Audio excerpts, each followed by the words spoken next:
दोस्तों नमस्कार। आज इस वीडियो में हम एक बेहद ही संवेदनशील और ज्वलंत मुद्दे पर बात करने वाले हैं, आरक्षण। ये एक ऐसा विषय है जिस पर लोग अक्सर खुलकर बात करने से कतराते हैं। हो सकता है कि मुझे भी इस वीडियो पर कुछ दर्शकों की तरफ से नफरत और गुस्से का सामना करना पड़े, इसलिए मैं पहले ही स्पष्ट कर देना चाहता हूँ कि मेरी किसी को ठेस पहुँचाने या आहत करने की कोई मंशा नहीं है। तो चलिए शुरू करते हैं इस वीडियो को और चर्चा करते हैं आरक्षण के बारे में। सबसे पहले हम बात करेंगे आरक्षण है क्या, आरक्षण की आवश्यकता क्यों थी और क्या अभी इसकी आवश्यकता है या नहीं। बात कर लेते हैं आरक्षण की उत्पत्ति और उसके उद्देश्य के बारे में। भारत की सदियों पुरानी जाति व्यवस्था ही आरक्षण प्रणाली की उत्पत्ति के लिए जिम्मेदार है। सरल शब्दों में इसका उद्देश्य जनसंख्या के कुछ वर्गों को सरकारी नौकरियों, शैक्षणिक संस्थानों और विधानमंडलों में सीटों तक पहुंच प्रदान करना है। स्वतंत्रता के बाद शुरू में आरक्षण केवल अनुसूचित जातियों और अनुसूचित जनजातियों के लिए था।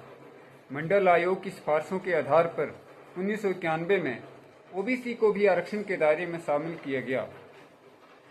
वर्ष 1978 में बीपी मंडल की अध्यक्षता में पिछड़ा वर्ग आयोग की नियुक्ति की गई। इसका उद्देश्य सामाजिक और शैक्षणिक रूप से पिछड़े वर्गों को पहचान करना और उनकी उन्नति के लिए कदम उठाना था।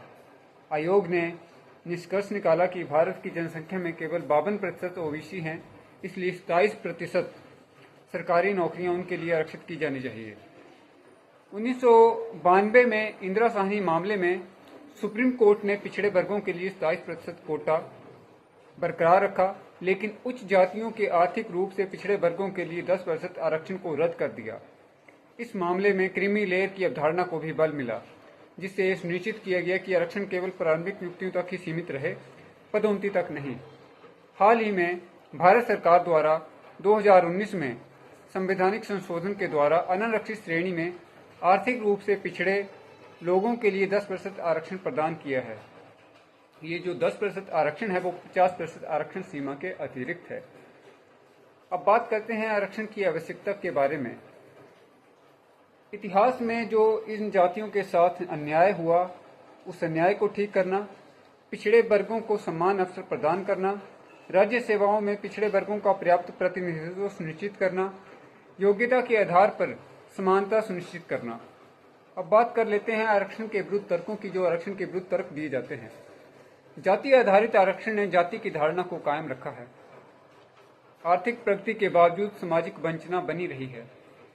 आरक्षण आत्मसम्मान को भी नष्ट करता है। आरक्षण योग्यतावाद का दुश्मन है।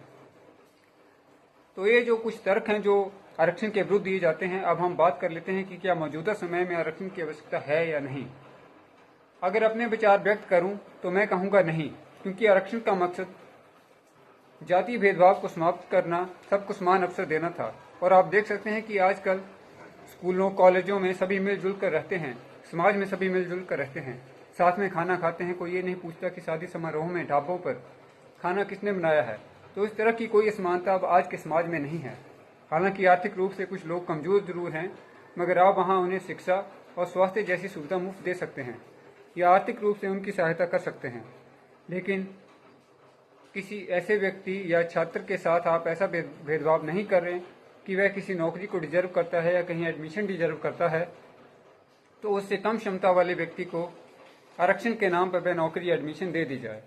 इस दर्द को सिर्फ वही व्यक्ति समझ सकता है जो सारा वर्ष मेहनत करता है और अच्छे अंक प्राप्त करता है, और जब एडमिशन की ये नौकरी की बात आती है तो उससे कम अंक प्राप्त करने वाला व्यक्ति या कम मेहनत करने वाला व्यक्ति आरक्षण के नाम पर नौकरी एडमिशन ले जाता है। आप खुद ही सोचिए कि क्या कोई ज़्यादा मेहनत करने वाला व्यक्ति देश हित में ज़्यादा फायदा पहुंचा सकता है, या कोई कम मेहनत करने वाला ज़्यादा देश के हित में कार्य कर सकता है। बल्कि जो लोग रिजर्वेशन का फायदा लेकर नौकरी प्राप्त कर लेते हैं, खुद को और परिवार को समाज में अच्छे से स्थापित कर लेते हैं और अपने बच्चों को अच्छी शिक्षा देते हैं, वो फिर इस आरक्षण का फायदा लेते हैं। तो मुझे यही लगता है कि भारत में आरक्षण की व्यवस्था गलत है और सरकार को राजनीतिक लाभों से ऊपर उठकर देश हित में आरक्षण को समाप्त करने के लिए कदम उठाने चाहिए। बाकी आप लोग भी कमेंट करके अपनी राय रखें। उम्मीद करता हूँ कि आपको ये वीडियो पसंद आई हो। अगर आपको ये वीडियो अच्छी लगी तो वीडियो को लाइक कीजिए, चैनल को सब्सक्राइब कर लीजिए। धन्यवाद।